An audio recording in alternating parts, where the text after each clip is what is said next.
You're listening to AI Prism from Seoul Economic Daily. It's Monday, May 11. I'd like to share some thoughts about markets daily.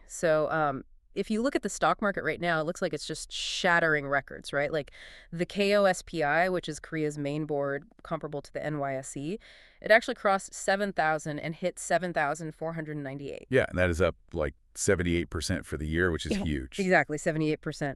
But underneath that world-beating headline index, there's this incredibly narrow and concentrated rally. It's basically a massive liquidity vacuum suffocating 99% of the market. Right. It's a huge structural distortion. Yeah. Because looking purely at the top-line index makes you think we're in this broad golden age.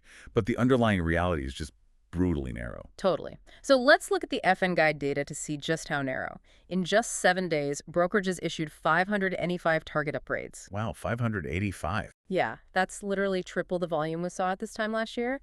And meanwhile, Dow Brent are at a 2-year low. But here is the catch, right? 82% of those upgrades went straight to KOSPI large caps. So specifically your heavy hitters like Samsung Electronics and SK Hynix. It's like a rising tide that only lifts, 5 specific boats. Right, exactly.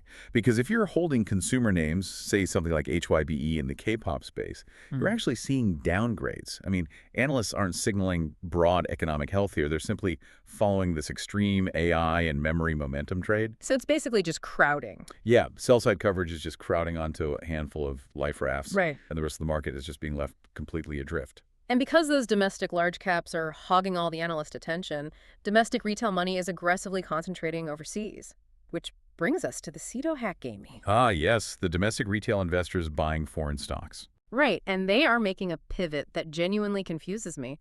According to the Korea Securities depository data, they just net bought $475.68 million of Intel in a single month. That is roughly 697 billion won. Yeah, it's a massive shift in behavior. I mean, that single-month volume was enough to dethrone a 3x inverse semiconductor ETF. Oh, wait, really? Yeah, and that inverse ETF is usually the go-to defensive play for Korean retail investors trying to hedge against market crashes. So it's a major regime shift from defensive hedging to aggressive momentum chasing. But why chase Intel of all things? I mean, they are trading at a massive 92x forward price-to-earnings multiple. Plus, they're staring down some serious execution risks. Are retail investors just ignoring the fundamentals here? We have to look at the new narrative coming from Morgan Stanley to understand it. They recently released this thesis arguing that the next phase of AI, which is agentic AI, is going to shift the computing bottleneck. Okay, so moving away from GPUs. Exactly. We've been hyper-focused on GPUs doing the heavy lifting, but agentic AI requires complex, multi-step decision-making, and that heavily taxes CPUs.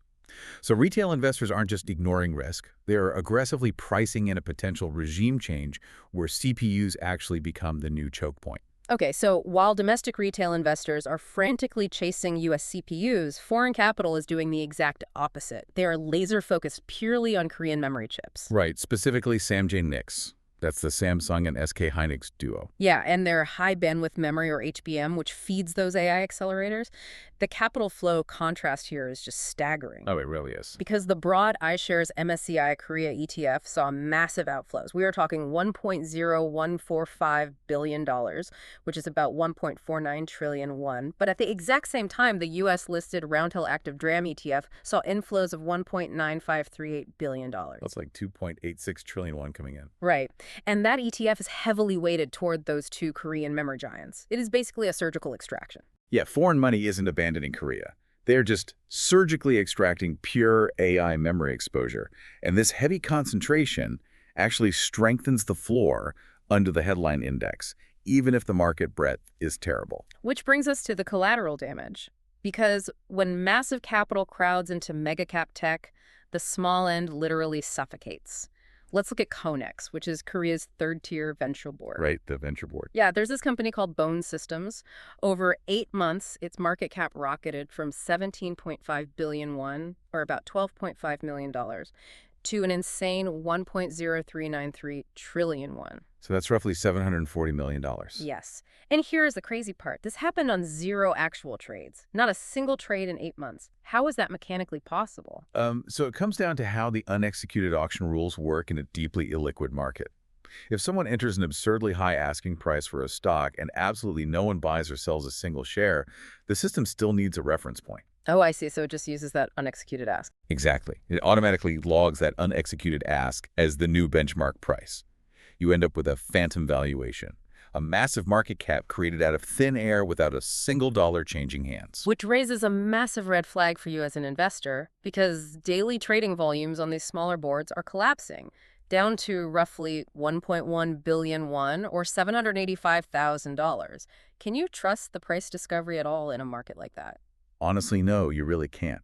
When liquidity concentrates this intensely at the very top, the foundational mechanics of price discovery at the bottom just completely shatter. Leaving you with a provocative thought to mull over today, does the sheer gravity of this AI mega cap concentration fundamentally break public markets for smaller companies? Basically turning them into zombie markets. That's today's AI Prism Markets Daily. This episode was produced with AI assistance based on Seoul Economic Daily reporting and reviewed by a human editor. AI Prism is a IFRA award-winning series. We'll be back tomorrow. You've been listening to AI Prism from Seoul Economic Daily.